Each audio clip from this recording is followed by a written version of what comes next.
एक वक्त की बात है, किसी गांव में रॉकी नाम का एक लड़का रहता था जो कम अक्ल और भोला था। लेकिन कम अक्ल और भोला होने के साथ साथ बहुत ईमानदार भी था। वो घर में अपनी माँ और बाप के साथ रहता था। रॉकी बेटा, तुझे कब अकल आएगी? कब तू काम को ठीक तरीके से कर पाएगा?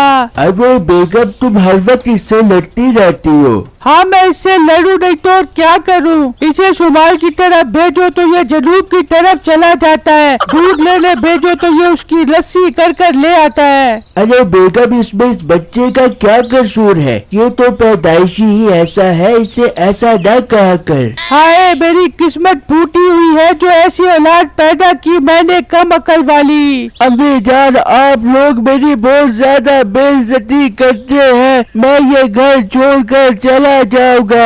हाँ, चला जा ये घर छोड़कर। जो तू हर वक्त नुकसान करता रहता है, कम से कम वो नुकसान तो नहीं होगा। रॉकी ये बात सुनकर गुस्से में घर से बाहर चला जाता है और रो रो कर अल्लाह से दुआ करने लगता है। या अल्लाह, इसमें मेरा क्या कसूर है जो मैं कम अकल हूँ? मुझे तो तूने ऐसा ही बनाया है। घर में सब मुझे कम अकल और बेवकूफी के ताने देते हैं। मुझे उठा ले, मुझे नहीं रहना इस दुनिया में। रॉकी अभी दुआ मांग ही रहा होता है कि गांव का एक ठेकेदार वहां से गुजर रहा होता है। तो वो रॉकी को देखकर कहता है, अरे बेटा, तुम इस तरह क्यों रो रहे हो? अंकल, मैं कम अकल और बेवकूफ हूँ ना, इसलिए ही रो रहा हूँ। मुझे कोई काम नहीं देता और ना ही मेरे हाथ में कोई हुनर है। अरे बेटा, तुम परेशान क्यों होते हो? जंगल में लकड़ियाँ काटोगे मेरे साथ? अंकल, लकड़ियाँ काटने से क्या होगा? बेटा, मैं तुम्हें लकड़ियाँ काटने के पैसे दूंगा। क्या अंकल, आप मुझे पैसे दोगे? अंकल अंकल, मैं लकड़ियाँ काटूंगा।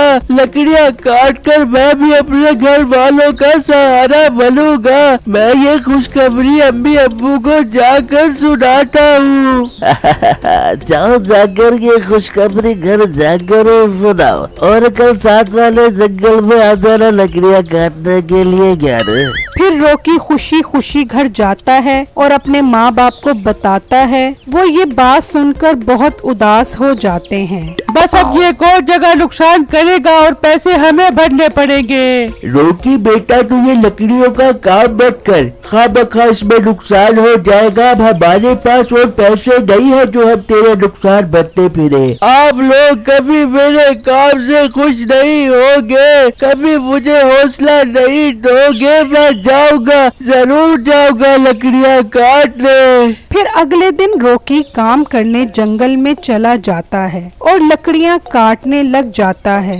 लेकिन उसे लकड़ियाँ काटनी नहीं आती। ये तुम किस तरह लकड़ियाँ काट रहे हो? ना भाई ना, तुम मेरे सारे दरख्त खराब कर दोगे। मुझे नहीं करवाना तुमसे कोई भी काम। अंकल, ऐसा मत कहो। मैं अच्छी तरह लकड़ियाँ काटूंगा, आपको कोई शिकायत नहीं मिलेगी। और नहीं नहीं, तुम जाओ जाओ तुम यहाँ से। मैंने कोई ट्रेनिंग सेंटर नहीं खोला हुआ जो तुम यहाँ लकड़ियाँ काटना सीखो। चलो जाओ, यहाँ से निकल जाओ। रॉकी ये सुनकर बहुत उदास हो जाता है और वहाँ से चल पड़ता है और एक तालाब के पास आकर बैठ जाता है और सोचने लगता है, मेरी किस्मत ही खराब है। मैं अब कभी जिंदगी में कोई काम नहीं कर पाऊंगा। वहीं उस तालाब के नीचे चुड़ैल का घर होता है। वो चुड़ैल बहुत रहम दिल होती है। पलका ऊपर एक लड़का तालाब के साथ बैठा रो रहा है। इतने जोर जोर से रो रहा है कि उसकी नाक भी साथ साथ बहने लग गई है। क्यों रो रहा है वो जाकर पूछ उसके रोने की वजह। पर बलका, अगर मैं ऊपर गई तो मुझे देखकर डर जाएगा। तो तुम भेज पर डर कर जाओ और जाकर उससे पूछो कि वो क्यों रो रहा है। अच्छा बलका, मैं अभी जाती हूँ। फिर वो चुड़ैल तालाब से बाहर आती है और एक बुजुर्ग का रूप बदल लेती है और रॉकी के पास आकर कहती है, अरे बेटा, तुम क्यों रो रहे हो? क्यों क्यों परेशान हो? पापा जी मेरी जिंदगी तो परेशानियों से भरी पड़ी है, कोई एक परेशानी हो तो बताओ। बेटा तुम मुझे परेशानी बताओ, हो सकता है मैं तुम्हारी कुछ मदद कर सकूं। फिर रॉकी उस बुजुर्ग को सब बातें बताता है तो वो सुनकर बहुत दुखी हो जाती है। बस तुम ज्यादा दुखी मत हो, तुम अपने घर जाओ, जब भी किसी चीज की जरूरत पड़े मेरे पास आ जाना, मैं तुम्हारी मदद करूँगा। पापा जी सभी ऐसा कहते हैं, मुझे किसी पर यकीन नहीं है। ये कहकर रॉकी वहाँ से चल पड़ता है और सोचता है मैं अब अपने घर नहीं जाऊंगा, बल्कि छोटे चाचू के घर चला जाता हूँ। घर जाऊंगा तो अभी अब्बू ताने देंगे। फिर रॉकी चलते चलते अपने छोटे चाचू मीठे के घर आ जाता है और उनका दरवाजा बजाता है। ये कौन आ गया है इस टाइम? मीठे तू जाकर देखेगा तो पता चलेगा कौन है। हाँ देखता हूँ जाकर। फिर मीठा दरवाजा खोलता है। चाचू जान मैं बहुत परेशान हूँ, घर में अम्मी अब्बू बहुत ताने देते हैं, मैं आपके पास ही रहूँगा। ओ बहती नाक वाले मोटे, मैंने यहाँ कोई लंगर खाना खोला हुआ है जो मुँह उठाकर आ गया है, चल भाग जा यहाँ से। चाचू ऐसा मत करे, मैं आपकी बहुत खिदमत करूँगा, सारा काम करूँगा घर का। नहीं तेरा तो जैसे मुझे पता नहीं है, ना अकल है तेरे अंदर ना शऊर, सारे काम तो उल्टे करता है, चल भाग जा यहाँ से।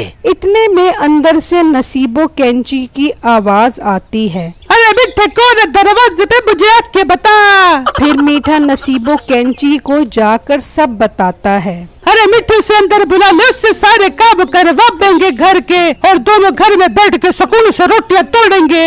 अरे बेगम बात तो वैसे तेरी ठीक है, इस तरह तो मैं घर पर खूब आराम करूँगा और बहुत मस्त लाइफ हो जाएगी मेरी। फिर मीठा रॉकी के पास जाता है। चल रॉकी ज्यादा रो मत, आजा अंदर। फिर रॉकी अंदर आ जाता है तो नसीबो कहती है, जा रॉकी बाजार से जाके मेरे लिए 5 किलो आम और 2 दर्जन केले लेकर आ। ठीक है चाची, आप मुझे पैसे दे, मैं अभी जाकर लेकर आता हूँ। पैसे कौन से पैसे? अगर घर में रहना तो जो काम कहूँगी वो बगैर पैसों से करना पड़ेगा, वरना निकल जा मेरे घर से, अभी निकल जा। नहीं चाची ऐसा मत करो, मैं लेकर आता हूँ अभी। फिर रॉकी उदासी में घर से बाहर निकलता है और उसी तालाब के पास आता है तो वो चुड़ैल बुजुर्ग की शक्ल में बैठी होती है। बाबा जी मैं बहुत परेशान हूँ, मेरी चाची ने मुझसे 5 किलो आम और केले मंगवाए हैं, लेकिन मेरे पास पैसे नहीं है।